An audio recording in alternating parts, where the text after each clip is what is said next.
Rebecca Wanzo is a professor of Women, Gender, and Sexuality Studies and an affiliate professor of American Culture Studies at Washington University in St. Louis. She's the author of The Suffering Will Not Be Televised, African American Women in Sentimental Political Storytelling, a book that thinks through the kinds of storytelling conventions that African American women and social beings in general are compelled to use to make their suffering legible to specific institutions in the United States. Her most recent book, The Content of Our Caricature, African American Comic Art and Political Belonging, is a remarkable study of the many ways that Black cartoonists have used racialized caricatures to contest and rework constructions of ideal citizenship. That book, which is the main focus of our conversation here, received the Catherine Singer Kovach Book Prize, the Charles Hatfield Book Prize, and won the award for Best Scholarly or Academic Work from the Will Eisner Comic Industry Awards. Wanzo recalls being told that her subject in The Content of Our Caricature had basically been exhausted. Imagine being questioned about whether there was enough content for a scholarly book within the history of Black comics. It speaks to the ways that, as she points out, comics are still seen as somewhat juvenile, and also the ways in which Black comics in particular are not understood as having their own vital, varied history. The book is a rigorous, insightful study of that history, bursting with insights and serious provocations. It definitely deserves all of the acclaim that it's received. It's interesting to think that Wanzo struggled to get the cover image for the book approved by the publisher. This striking image from Jeremy Love's Bayou perfectly captures the concerns of her text. As she puts it, one of the questions she's asking again and again in the book is, what is this Black creator trying to do with this representation of a figure, in the case of Bayou, the figure of the gollywog, that has a specific racist representational history? In the coda for The Content of Our Caricature, Wanzo talks about the Marvel film Black Panther and its foundations in the crucial story arc surrounding Killmonger from the comics.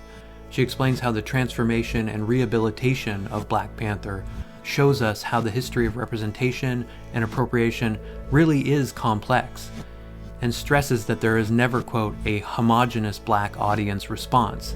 Things are not, she says, transparently always good and always bad. There are always things that have some issues, and, it isn't necessary for us to explode in a divisive debate that pits us against each other whenever someone points out those issues, or even says that in spite of some of these issues, they still take pleasure in the representation.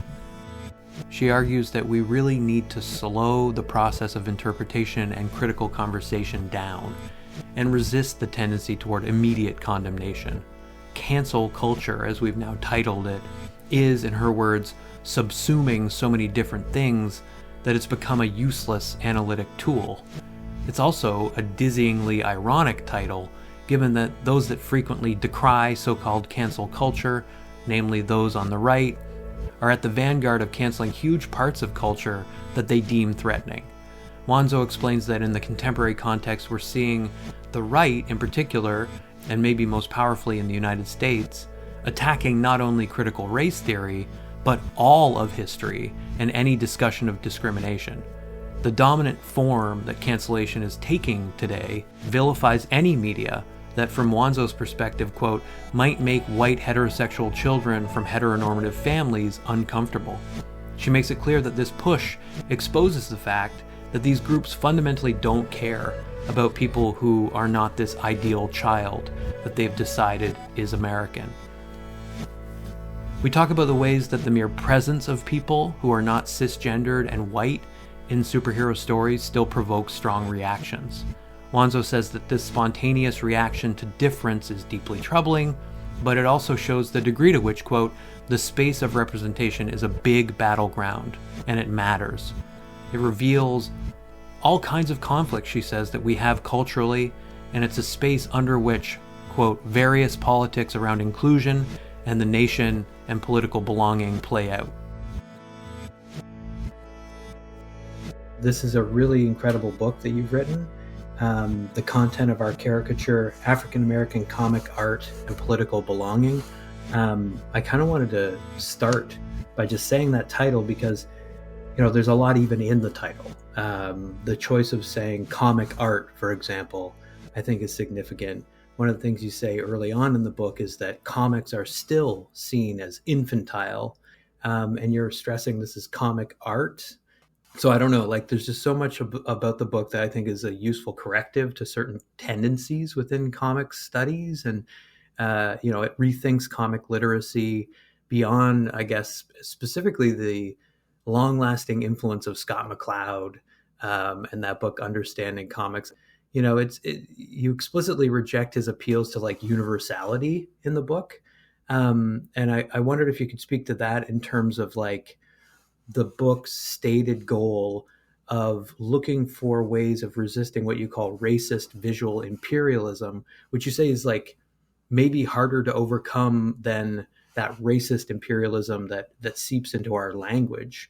So I wondered if you could maybe, because it's like a speculative claim in some ways to say like this thing of like an iconography is harder to decolonize, as it were, than even our language. Like I wondered if you could maybe speak to that at all.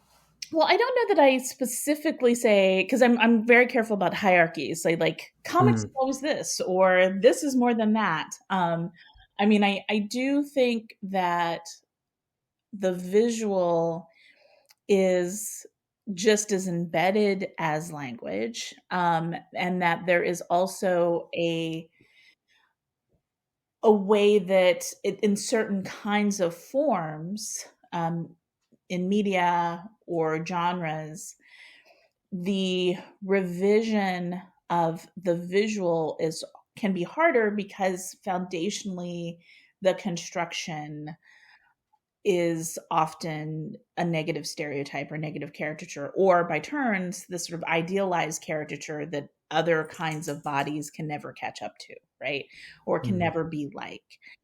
So I do think that, and I don't know if you followed this recent controversy. There's this, it was not recent, but there was something on Twitter about a game, that's often played in Finland. This about that has like African colonialism is its central tenet. And then when uh, if you make a certain move, you end up a slave for a while. And so this Black woman who's in Finland was trying to talk to a teacher about the ways that she understood this as a racist game, and then really got a lot of pushback, and from the teacher, who's just like, that's ridiculous, but also a whole bunch of other people were like, this is just part of our childhood, this is just a representation that has nothing to do with race or racism, or this is real history. And I think the ways that the visual sort of embedded as something that can be like a nostalgic pleasurable object, or something that's just considered humorous and thus not possessing any political valence, is pretty deeply embedded, globally, in how people think about the visual. And so that makes it harder to combat in some ways than language, even though we see a lot of pushback around language. Um, but I wouldn't say it's always this, but certainly there's a way in which people will dismiss the visual sometimes, when it's convenient ideologically, as something that has less import or isn't saying what something explicitly is saying in language, right?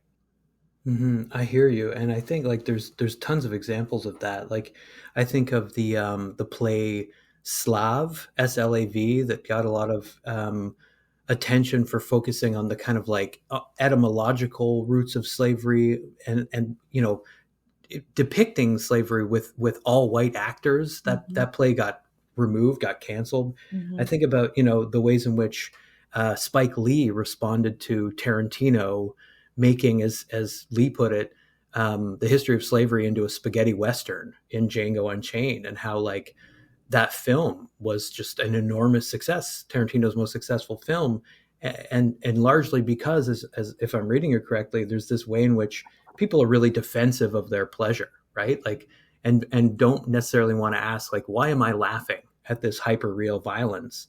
That's a really interesting starting point for thinking about the ways in which like your book dwells with images that are often incredibly unsettling. Like you include the images in the book too, that are, yeah, like alarming at times. And you're like, the whole goal is for you want to insist that we not turn away.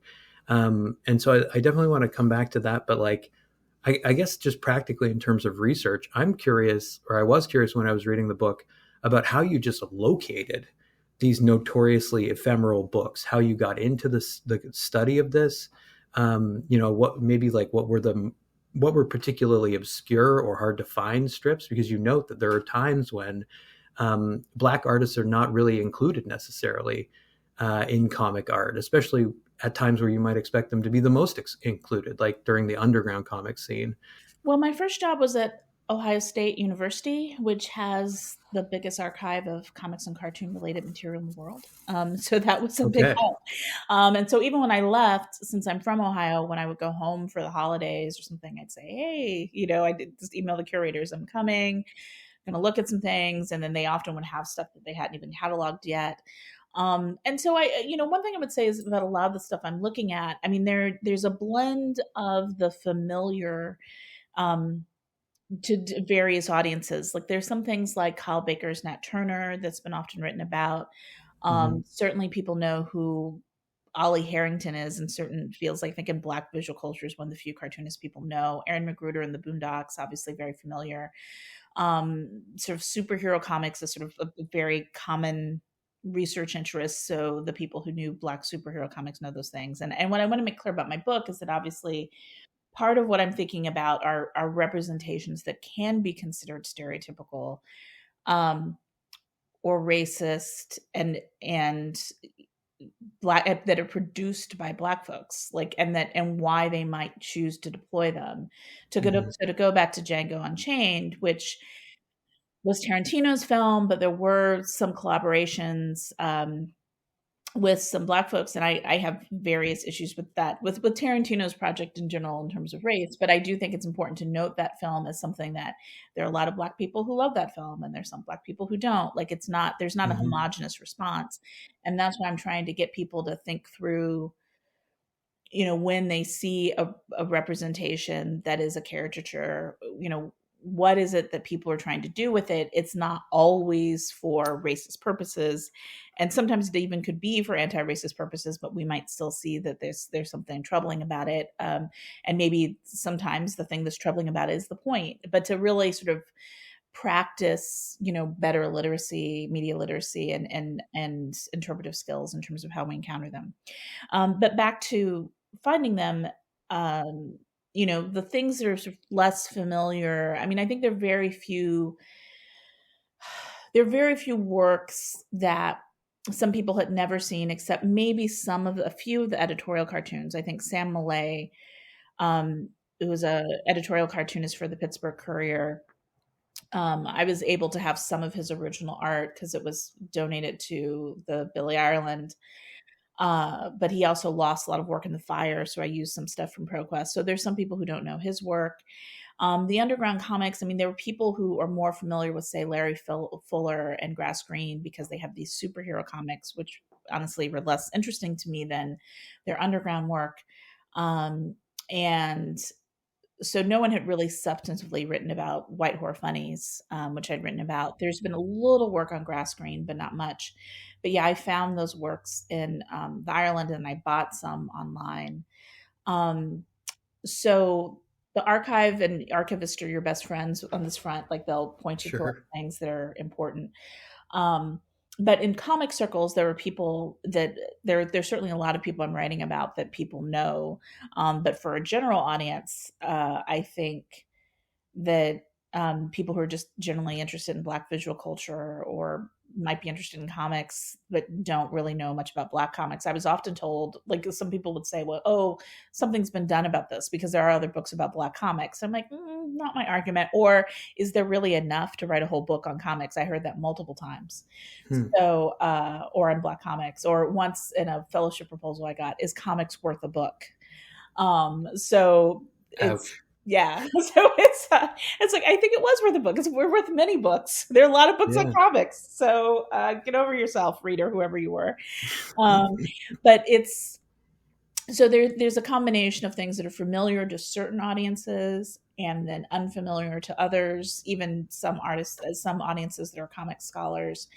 And so my intent was to hopefully reach various groups that, really don't know the material. Everyone from art historians to general Black visual cultural people to people who are interested in comics but don't know much about Black comics. And like the thing too about the book is like it's not just about comics, right? It's about the Right. history of oppression and the history of resistance to oppression and the politics of pleasure. And in terms of Malai's output, it's also about the ways in which a certain kind of, it seems like, Black middle class was fearful of this kind of radical flank, these radical political acts, and their implications, for to use the subtitle of the book, political belonging and political identification.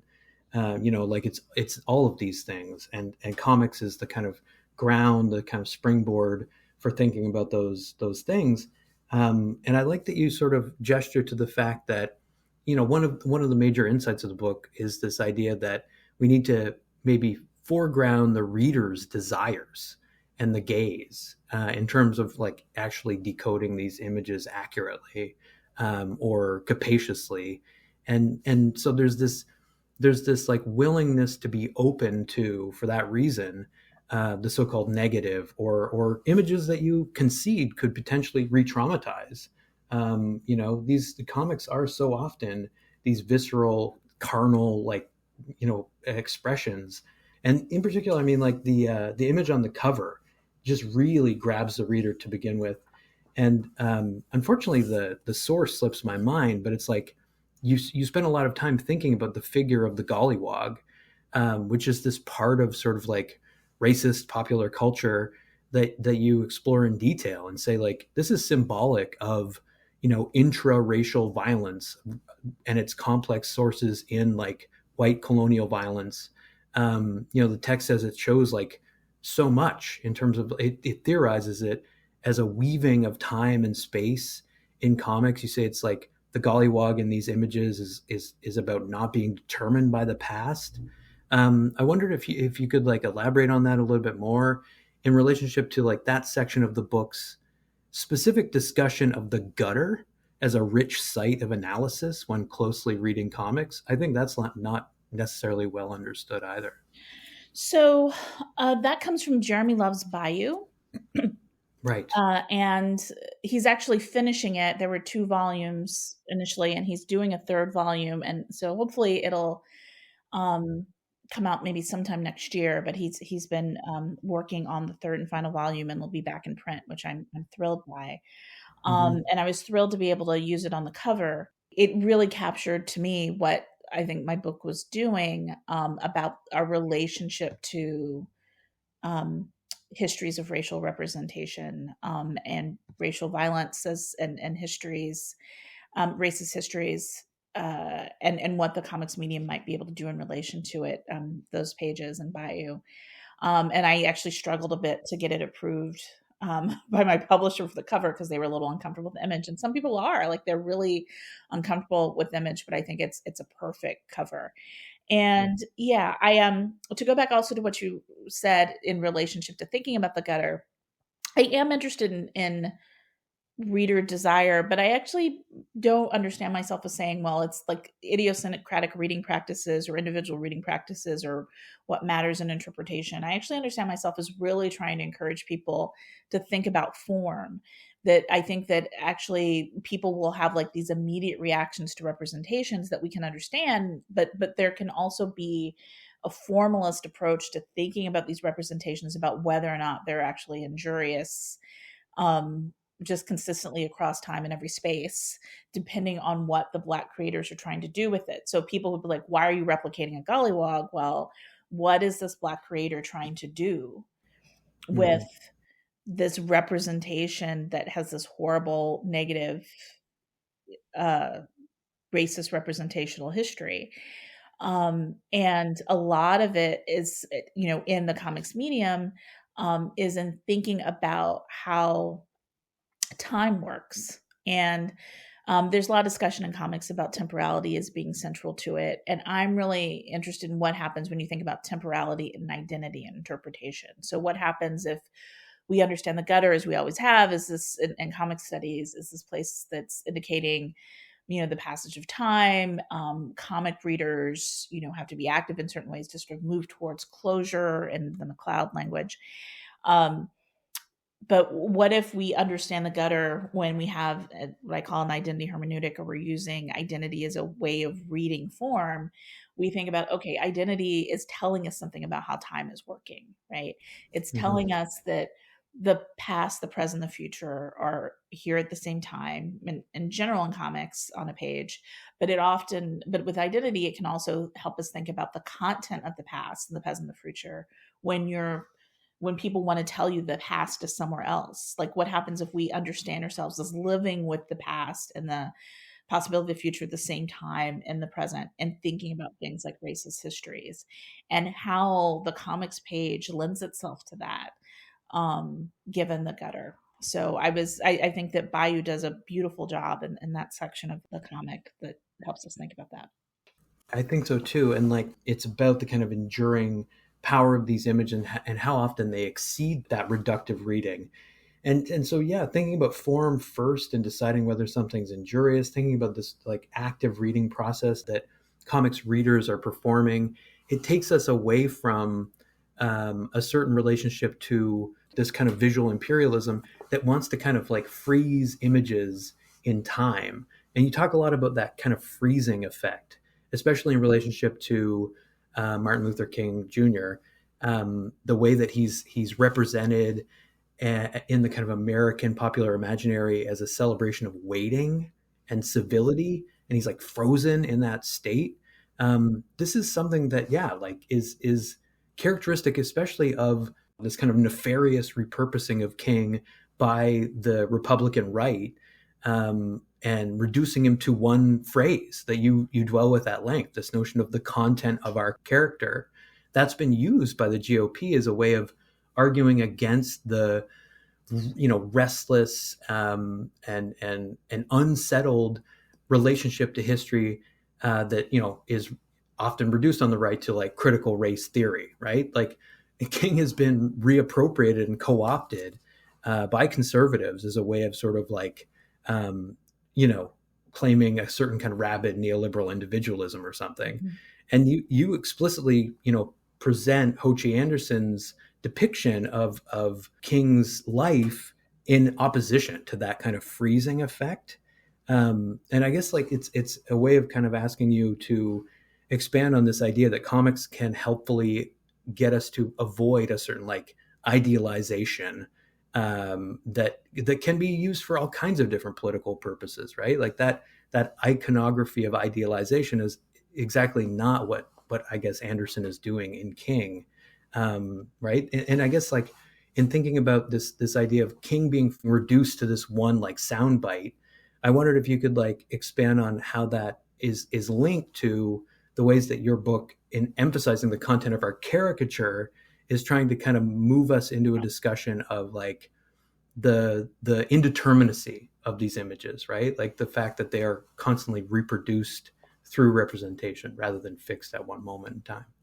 Yeah, I mean, what I would say is that part of what I'm interested in, and again, I'm very careful to say like only comics says this. I mean, obviously lots of people have in various media, from plays to literature to essays, and to scholarship itself, have pushed against this caricature of King as this kind of ideal figure who never thought about violence, and just also the idea that someone who doesn't consider violence makes him more ideal. That's also it's just untrue.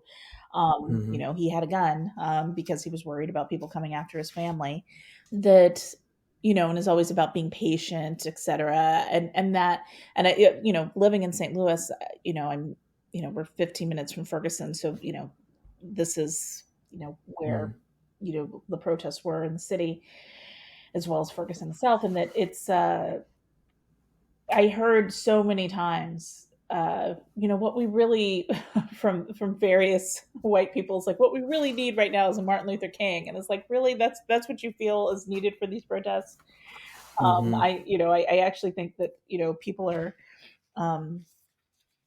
protesting in relation, like in very similar ways to what they did in the 1960s. So I don't think that this and 70s. So I don't think that this is actually all that unfamiliar. And King was both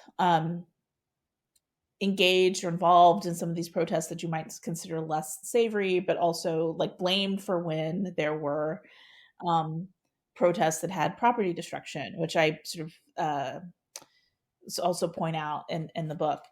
And so I think that what King does, the Ho Chi Anderson, is that what's so great about it is that it takes other media like the photograph, and just sort of the narrative of him, or that we might have other kinds of sort of filmic representations, newspaper stories, and there's this sort of collage and montage aspect.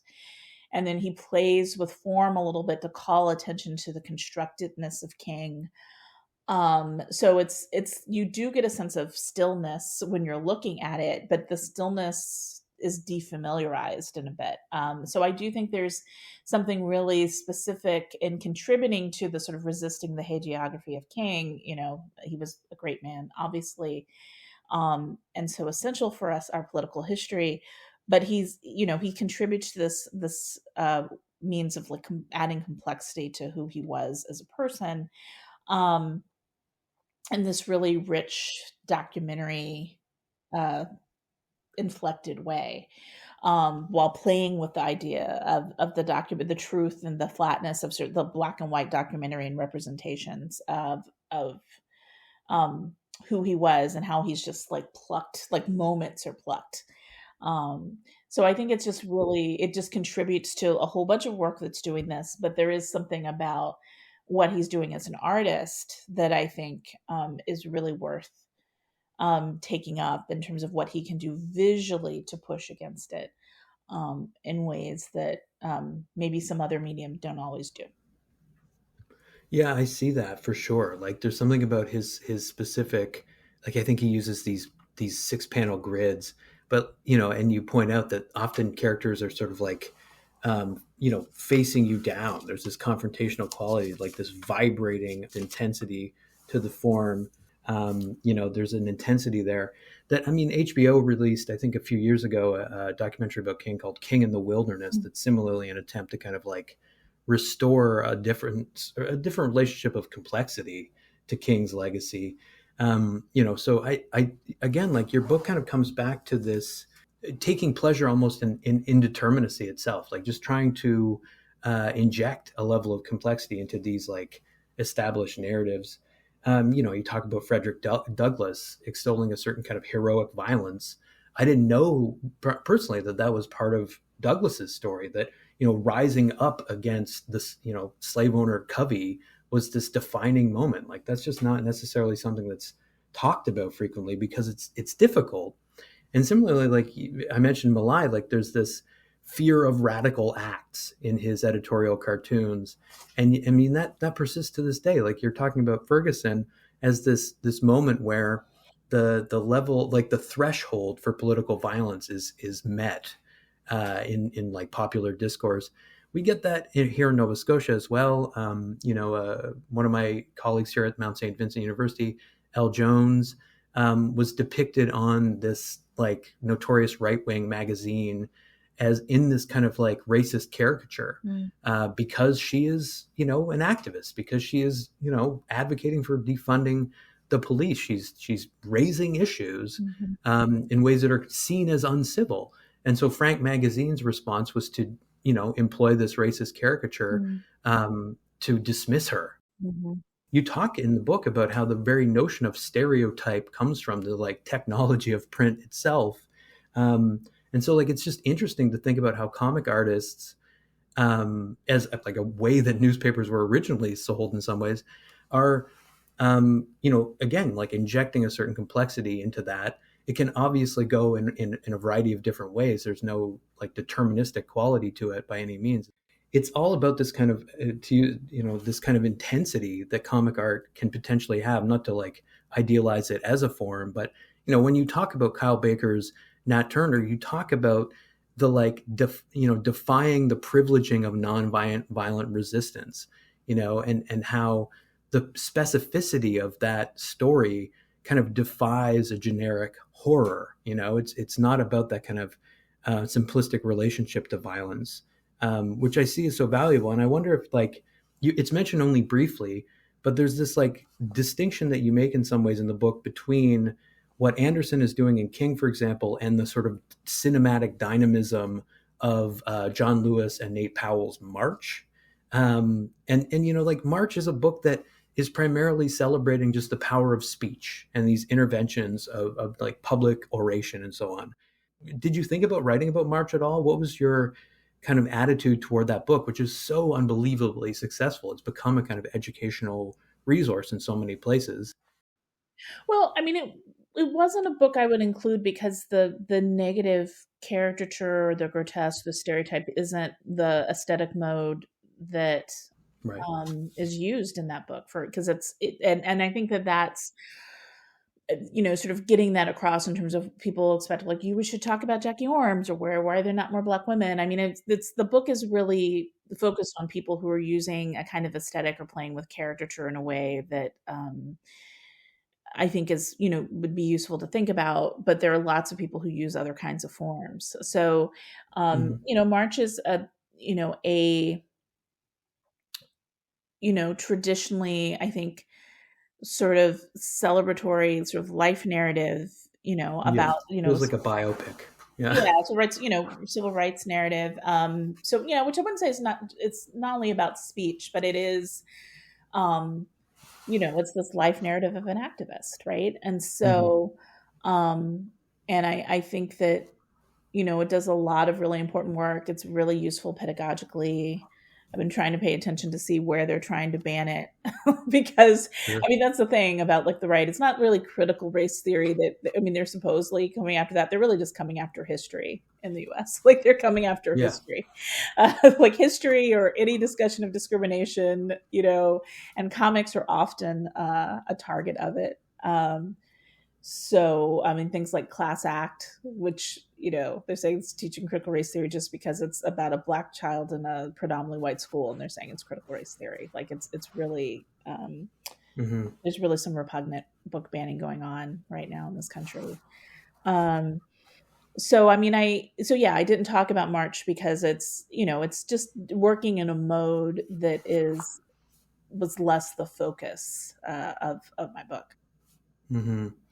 Yeah, and it's interesting, like just the kind of willy nilly way that this term critical race theory is now being deployed to cancel particular, troubling narratives that are just true to history. I mean, there is, Roy Wood Jr., this stand-up comedian, talks about how like he has this like spontaneous emotional reaction to sort of particular civil rights narratives, like films especially, and they are like he's kind of joking about the fact that they are so kind of openly manipulative, and there's a kind of maybe Afro pessimist like mode, as it were, to them, that is about providing that emotional catharsis. And I think to some extent March falls into that category.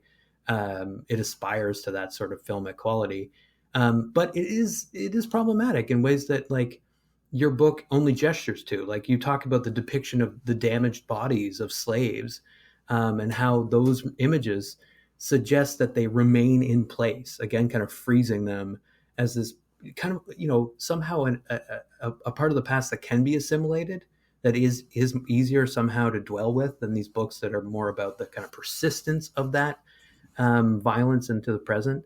And I guess I wanted to ask about your own kind of position on, you talked about the banning of books, this notion of cancel culture. It's not as though you're talking about it in the book. It's too nebulous an idea in some ways to take seriously, but at the same time there is also this effort that I just spontaneously feel like you would resist, of to kind of erase traumatic images, rather than like dwelling with them, trying to decode them or critique them. Like just recently on Twitter, you mentioned the pseudo controversy around Turning Red, and you kind of gestured to the fact that the Cinema Blend review should have stayed online.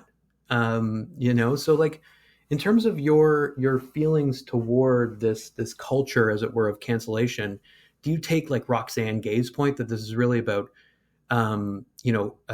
assigning consequences, like she calls it consequence culture, assigning consequences for images and narratives and people that hurt, that do violence? Or do you see it as, I don't know how to frame this question, to be honest. Like, Well, I mean, so yeah. first what I'd say is I almost never use the phrase cancel culture Hmm. unless I don't know, unless I have to in relationship to something someone asked me about. But I mean, because I think that Yeah, yeah. it's meant to, it's including and subsuming so many things under it that it is a useless analytic term at this Yeah.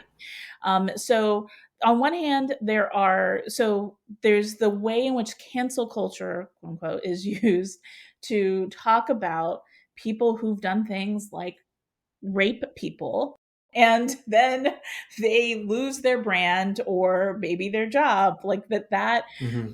So to call that cancel culture, I think is just that the idea, to Gay's point, that there are consequences when you hurt people. um I mean, I think that that's just so reductive of what is happening, which is just sort of calling people into account. And then there's another piece that's about whether or not um, you, you think about scale or proportionality in relationship to what happens to people when they're accused of something, and how do you think about this in relationship to, say, due process, or like really investigating and not moving too quickly to sort of judge. Hmm. And and so I think there are things to talk about in terms of proportionality or scale.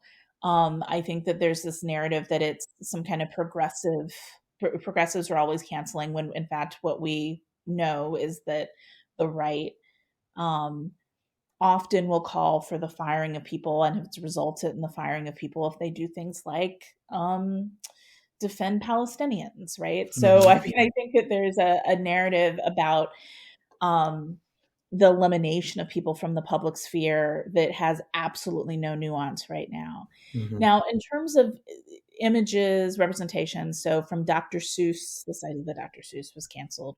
Or I was on a talk show where they were talking about Disney films or films that have, certain kinds of representational histories. I, as someone who studies media in the US, like from a historical standpoint, like if we start eliminating everything that has a stereotypical or negative or problematic representation of somebody, we basically empty out US culture, popular history, like it's just, or US history, like it's just our media, our art, our novels, our films, our television, they're filled with this. Like it's our history. So I mean, I do think there are ways to think about where and in what context you put things, and if you always have to choose A, B, or C to put something out there. But there are lots of things that are problematic that also have structurally interesting things to talk about. I mean, I think I think what was the move for for Turner Classic Movies to try to think about Gone with the Wind and just have a framing mechanism Hmm. was a useful one. I think Jackie Stewart did that work, and that and I think that there are lots of Black media critics that provide context when you think that these are things that should happen. But I'm not trying to eliminate um, everything historically in US culture or even in other cultures. I just think you have to sort of make choices about where you put things. So like, yeah, maybe you won't have the Dr. Seuss book with the clearly the representation that's an Asian stereotype when you're reading it to 7-year-olds. Like maybe that's not something you want to do, right? I mean, I think that one of the things with the uh discourse about uh oh, they're canceling Dr. Seuss or like a critical race theory because we're trying to remove everything that will make people uncomfortable. Really, they're saying we want to remove things that might make white heterosexual children from heteronormative families uncomfortable. And that's a presumption that is going to make them uncomfortable, first of all. But then they don't care about people who are not this ideal child that they've decided is American. You know, they don't care if there's a game that sort of where kids are playing or have to take on the roles of slaves. They don't care if they're, you know, really negative caricatured representations of Black people or Asians or Native Americans. And then, you know, kids play games on the playground with you using these representations. Like, I mean, those are things to think about in terms of pedagogy, and we should think about whether or not we teach those things. It's not to say that they can't be out there somewhere if someone wants them, but I think we can have conversations about what's appropriate in school, and that you know, it's never too early to teach kids about discrimination because we know from research that kids learn to discriminate early, including from parents who think they're teaching their kids to not be discriminatory because they don't talk about race, right? They're like, oh, we never say anything racist, or um, we don't discriminate against gays or lesbians or trans people. But then because they don't talk about it, they're getting through osmosis basically discriminatory beliefs or ways of viewing the world. So there have been studies on this. So but there are different ways to do it for different age groups. And it's really a battle right now over how, you know, how we deal with histories of discrimination, but also discrimination in the present and the real commitment to saying it doesn't exist. And so, yeah, I don't want to remove things because I want, when people see things, to be able to talk about them and to understand what could be a problem about them or what people might be trying to do with them. I think erasure is really just makes people less smart about consuming images and dealing with conflict, and dealing with, you know, the failure of some people to see some things and then be brilliant about others. And that's really what we see in the world. Yeah, and I mean, there's so much there that I kind of want to, address. I think about the weird appropriation by Ted Cruz of, Ibram X. Kendi's anti-racist baby during the Ketanji Brown Jackson Supreme Court confirmation hearing, and how, there's just this unwillingness to engage with the idea that culture might naturalize these sorts of these forms of discrimination. It's seen as almost absurd, and the idea too that it would be invoked in that context, especially, is absurd. There is a kind of a ramping up, it seems, of the culture wars in this age of plenty, where we're just constantly, saturated by these sorts of representations. But I totally take your point that, like, not only if we like eliminate everything, we'll empty out U.S. media and culture entirely, but you also lose what you say is so crucial for Black artists in particular. Like, you talk about how, caricature is something that is clearly worked through and with. You talk about how Black artists use stereotypes frequently to explore, quote, painful Black pasts, presents, and precarious futures. So you're in some sense, if you decide to eliminate all of these things rather than reframing them or making space for critique and conversation, you're also removing that as a resource. That has consequences as well. I mean, you talk about this in a variety of different ways in the book, but one way that you do it is in the kind of coda to the book, where you talk about the popularity of Black Panther. You say there are clear stereotypes in this film, all kinds of contradictions, really, in the film, but what you say there too is that the, quote, binaries of positive and negative have limited analytical value. So if we wanted to just decry Black Panther and say, like, we're not going to watch this film, then we're not allowing ourselves to dwell with, as you put it, African Americans' interests in rehabilitating these stereotypes, and claiming these sorts of images as a source potentially of empowerment, whatever that may mean for people. You frame your reading of Black Panther in a funny way, where you're like, I'm not going to make any friends with this reading or something like that. Where did that kind of come from, that like vexed relationship to the film? Well, I mean, I actually don't know that my relationship is all that vexed. I mean, I really quite love it. I mean, Mm-hmm.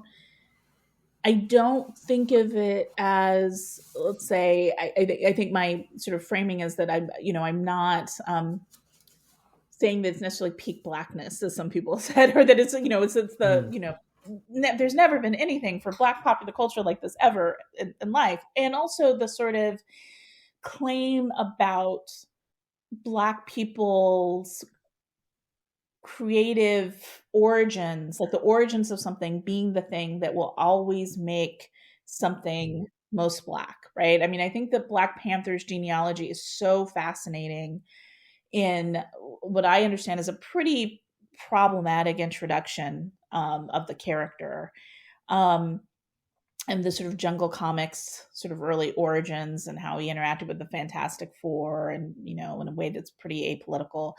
And then it was a white creator, Don McGregor, who did a really fantastic story arc that really sort of changed comics in general, but also um, really imagined that you could tell a story about Black people and not have to have white people in it.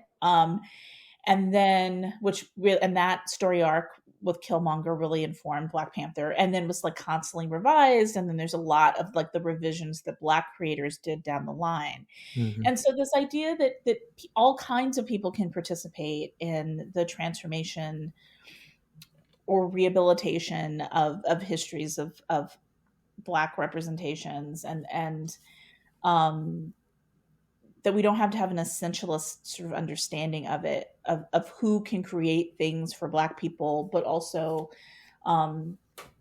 that Black people can create things that are problematic. And, there are lots of people who have issues with certain aspects of the film. So even as I love the film, I recognize there's certain kinds of representational issues that we might want to think about. There were some African critiques of it that so people got really defensive of. Like I quote a cartoonist, Patrick Othar, is like, so this is this advanced civilization and they still have like physical combat for to run the nation. He's like, do you not understand how this is an offensive representation of black leaders, African leadership? And people are like, what does he say, or what is he talking about? Obviously, A, B, or C.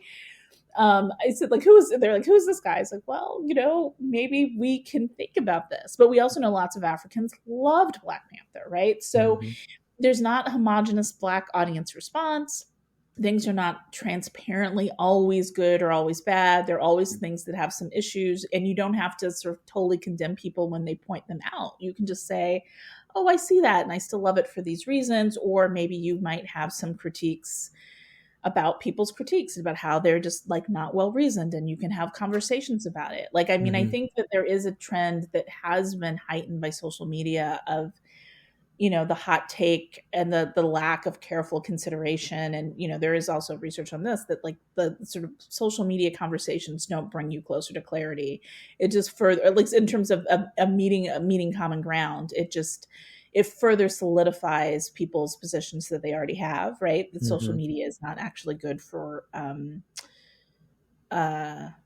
debate in this way in terms of changing people's minds. Yeah, I feel that. And you can see it in the way that people turned on Turning Red, which is kind of a lovely film, It really is a lovely film. And I don't know that all people turned on it. I mean, I think there is a specific, there's a religious right focus on it. And then there's also just, it's not for children because it talks about menstruation. And then there's this other stuff. But there are a lot of people really defending it. And I'm really rooting for her. I loved Bao. And I thought it was just a lovely film, and really does have the same basic themes that Disney always has, which is basically a kid, Disney and Pixar, like it's very common, a kid growing up, disobeying their parents, finding themselves, finding their own path. Like this is basically the plot of childhood narratives that we have everywhere. And so I'm also really interested in the narratives like this isn't appropriate for children, but we just see endless parents die in Disney films, and we see like that's fine. like Scar is like fratricide of in Lion King, and then let's think about the gender issues too. Like, we have all kinds of things Yeah. um, that are horrible. It's so funny, right? Like how it kind of yeah, foregrounds these contradictions, but not for everyone. Like Right. um and especially when it comes to these kind of archetypal stories that are presented increasingly in a way that appeals to difference, appeals to a certain kind of diversity within like cultural production. You talk in the book about how a black Charlie Brown at the time would have been unimaginable. It's theoretically the case that now we're at a point where there's films like Soul and Turning Red and so on. There's at least a putative appeal to greater diversity in these sorts of like narratives, and yet you see with the response in some spaces to a film like Turning Red or even Soul, that film was a little bit divisive. The fact that you have like for the first time a black lead in a Pixar film, but he dies in like the first 20 minutes. That was upsetting for a lot of people. But the thing that you point out in the book is, as you put it, blackness complicates excess because it's overdetermined already in the kind of white mainstream, in the white imaginary. And so caricature becomes tricky, you say, because, quote, excesses and failures make them human, right? Caricature is this thing that is heightened. And so it is tricky. And this is perhaps why, Charles Schulz actively avoided race and racialized characters in his comic strip. Could you speak, I guess, to, where you see an alternative language maybe emerging in terms of maybe especially the representation of, African American identity within these sorts of like comic and cartoony spaces? Like, there's a whole chapter in the book that talks about this, right? Black children being denied child status. Yeah, well, I mean, I would say that we have just a lot more representations. I mean, there's great work out there, and we're seeing everywhere from like mainstream outlets, and so children, broadly speaking, from young children to um, high school. So things like Ironheart, and in terms of the superhero aspect, but also young adult, things like Princeless and, other contexts. I mean, certainly there can be more, but we are seeing more representations. But to the other point about the excess issue, I mean, I think it seems even more embedded now. I mean, I made this argument in other contexts. Like, I wrote an essay that talked about Princess and the Frog at one point. Um, I think that one of the challenges it always is with Black representation, because excess has been such a mechanism for the devaluation and dehumanization of Black folks. And then there's also this desire to have Black folks included in sort of, Americana, or just even sort of any other kind of sort of generic narrative. Like, why can't we have our action films or our fairy tales or our Black princess? But these are narratives that structurally often have going for it a kind of um, these sort of limitations, because of what's inherent to it is like a very Western narrative, a very white narrative, or one that doesn't consider discrimination. And so, I mean, I liked Soul, but I also saw a lot of people, talking about why they sort of understood as racist. And it, and then you also had a Black creator behind that. And I'm Mm-hmm. seeing that also sometimes with a lot of Black films that people do. I'm seeing some of this discourse about Master, that some people are saying that it's trauma porn, or, I mean, I think that there's just this really quick move sometimes to say that because this isn't the Black representation that does all the things that we need something to do, um, or it doesn't escape the limitations of the fact that, like, when you insert Blackness into any narrative, it's interacting with histories of discrimination. People can be really quick to condemn it. So if one of the major contributions I actually really want to make with a book, and I hope that people teach part of it, or and I have outlets where I can talk about to a general audience about it, is I just want people to slow down in this very quick condemnation of things. because it really places such limitations on Black art practice. It just does. And um, I think that we can all be better readers and interpreters of these things. And it's not just around Blackness. I think it's about a lot of other kinds of representations. But um, I'm just really disturbed by it in the sense that the people will just completely dismiss something because they say it like speaks to or relates to some kind of stereotype. Like people are really quick to say something's a mammy. I have another article about that too in terms of Black women's representations. They're a mammy or they're a Jezebel or it's a negative stereotype. And I mean, it's another way of asking for like the ideal Black representation at all times. And part of my critique of Schultz was, we have to have Black folks with flaws. I mean, because we're human, and to not allow us to have flaws is to really not recognize our humanity too. Mm-hmm.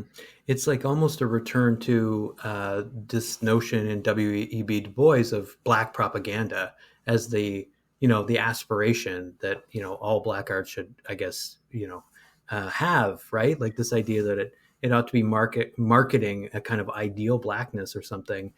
I don't think it's ever gone away, really. Which is kind of remarkable in and of itself. And like against that, your book is like very intentionally arguing for what you call a whimsical and loving spirit and this kind of indeterminacy and joy, which is, definitely looking at a film like another HBO documentary I'll mention, Black Art in the Absence of Light.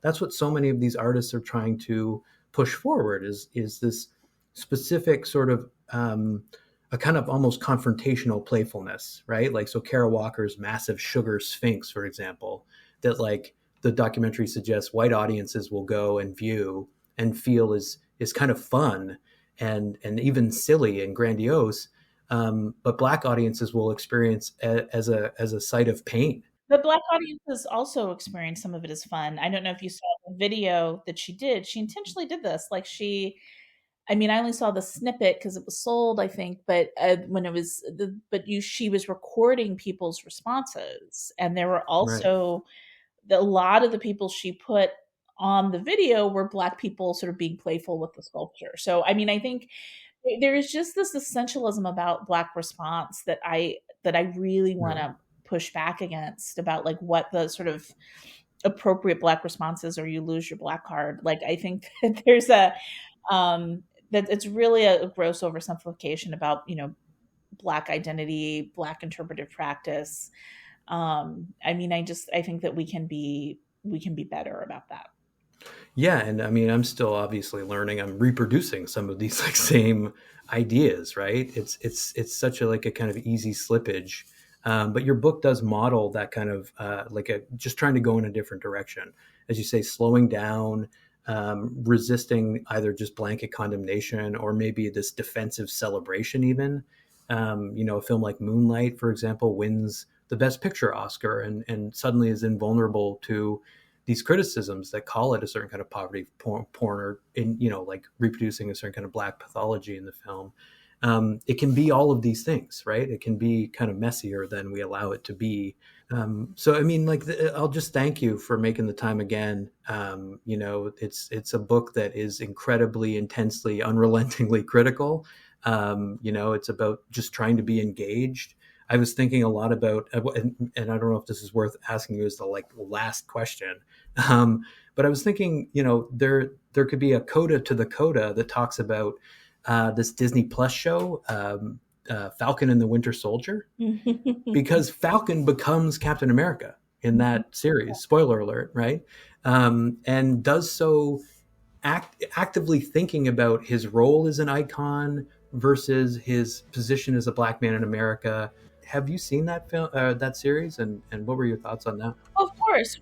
Well, the full coda, of course, is that the very first article that informed this book that is in the book is about truth, red, white, and black. So the person he encounters is Isaiah, who I write about in the book, right? Mm-hmm. And part of Isaiah's argument is, about there wasn't space for him to represent Captain America. I don't really love the series, but I was thrilled to see Isaiah show up and now be in the MCU. There was a point where he wasn't. Truth was not was not canon. In some ways, it was sort of like one of those sort of a one shot. And then sort of Isaiah and then his grandson ended up being incorporated into other Marvel stuff. And I think it's that question and all these debates, which I do touch on briefly in the book, about revising superheroes is, always present, what it means to have, underrepresented people, people who've been discriminated against be superheroes in the US, and what are the things that they're working on, or what are they focusing on. And there's all this controversy in terms of some fans about feeling like it's they hate the diversity moves from Marvel and DC. And then anytime you see anything in science fiction, fantasy fiction culture, and you have all that has to happen is like a Black person shows up, or an Asian or a woman who's strong, and then like people hate it, right? And so that tendency of a certain group of people to condemn things just for the mere presence of heroes that are not cis white guys is, a troubling thing, and bigger than we like to acknowledge, and or at least some people like to acknowledge. And I think that it just does speak to, again, these culture wars, but how we the grounds of representation, the space of representation is a big battleground, and it matters. It's speaking to all kinds of conflicts that we have culturally, and it's a space under which various politics around inclusion in the nation and political belonging play out. Yeah, I totally agree. And I really appreciate you articulating that so perfectly.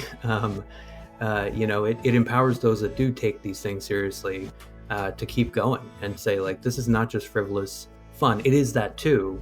But it matters that these things make like $1 billion, and that they become events. But yeah, thanks so much, Rebecca. Thanks for inviting me.